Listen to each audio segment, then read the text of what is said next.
equations in polar form. So the easiest one to think of is circles, because it's polar, you're dealing with circles. What if you want to have a circle that is centered at the origin and has radius 1, right? You would just say r is equal to 1. So here we have r is equal to 1.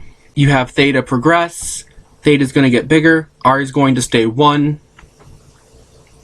because r does not depend on theta in this case, and theta is just going to go around the circle. R is just going to stay at 1, and you're going to have a circle of radius 1. What if you want the circle to be of a different radius? Well, we would say r is equal to a different radius. Let's say r is equal to 3. So if you say r is equal to 3 and you let theta progress, theta gets larger, r stays the same, and you just go around the circle with r equals 3, and you just get a circle of radius 3 around the origin.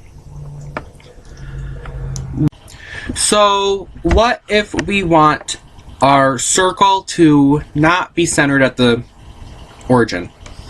One thing we can do is, let's say we want a circle that sits with one end at 0 and then just goes, kind of just sits at the top of the x-axis. Well, we would want, when theta is equal to 0, we would want this to be 0, because the circle is not going this way. And when theta is equal to pi over 2, we want it to be 1, because we want it to go up. When theta is equal to pi, we want it to be 0, again, because we don't want it going this way at all. And then when theta is equal to 3 pi over 2, we want it to be negative, because we want the circle to be up here. So what function does that? The sine function does that. So you can see that if we have the sine r equals the sine of theta, where I say the a is 1, so that's just 1. And then if we let it play, you will see that it draws out a circle that goes from 0 up to 1, which is the coefficient in front, and it just sits on top of the x-axis. If we want the circle to be smaller, right, you can probably guess that we can just change the coefficient in front of the sine. Let's say we put it down to 0.4. You might be able to guess that if I were to play this now, that the circle would go around, except this time it would only max out at 0.4. It would have a radius of 0.2, right, because it's halfway between 0 and your a, which is 0.4. And then if you want it to be bigger, right, you can just have it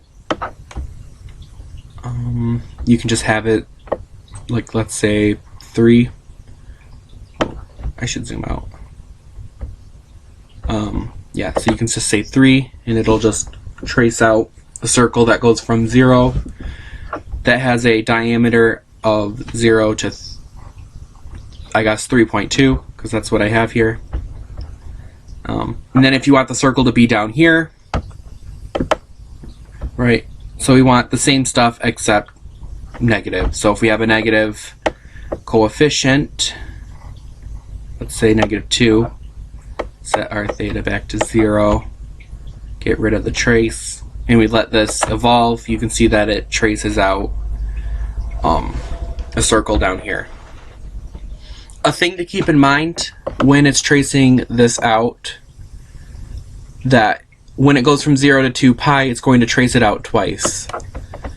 Right, so if we watch this evolve, it goes from 0, and then theta goes all the way up to pi over 2, and it traces that half of the circle, and then it's going from pi over 2 to 180, and it traces that part of the circle, right, from there, and theta goes to here.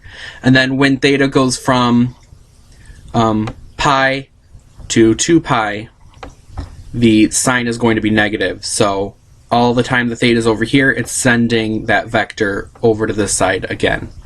So you can see this is when theta is going from pi to pi over 2.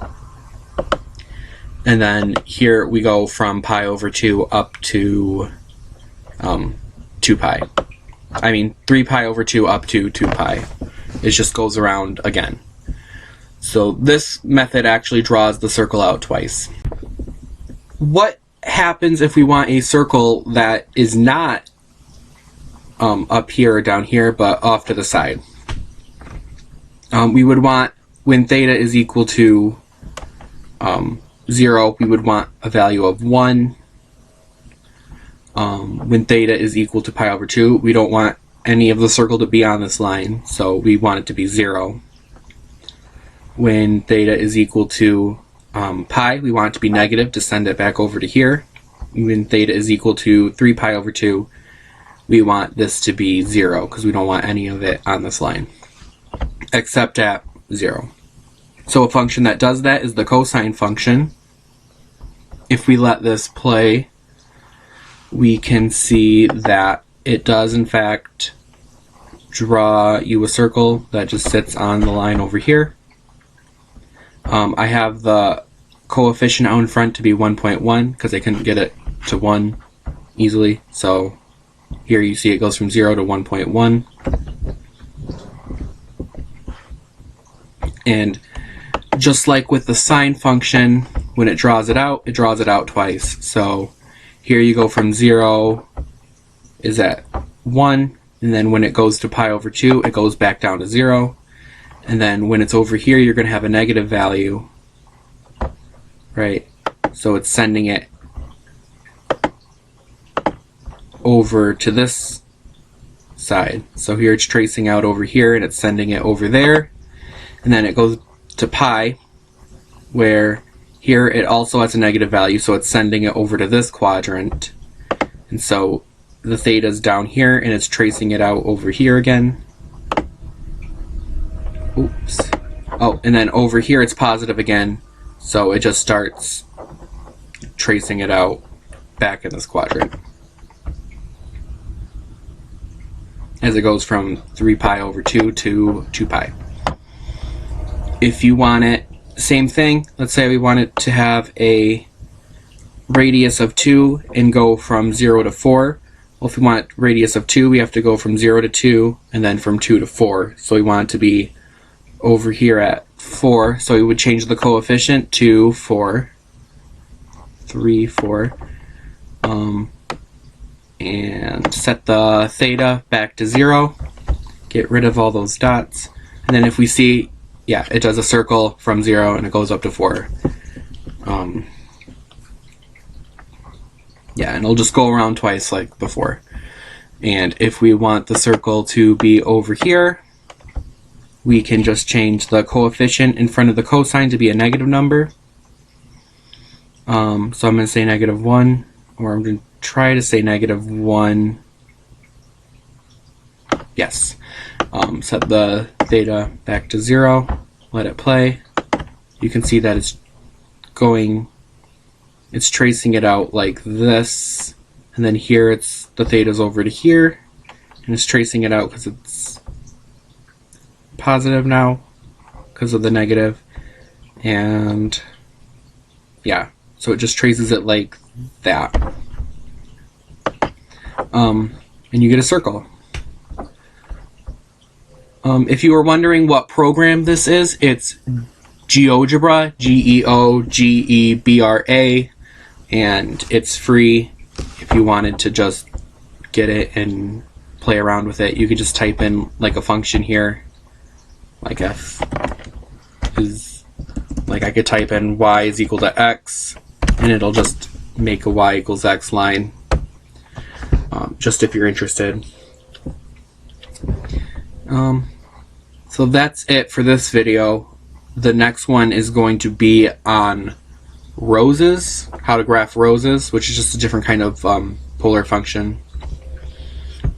And I will see you then. You can ask questions on the SVSU Discord, or the SVSU chat and on the Canvas. If we're off tutoring hours, you can pose questions in the discussion. I usually set up a Zoom when I'm on tutoring, but other people do different things.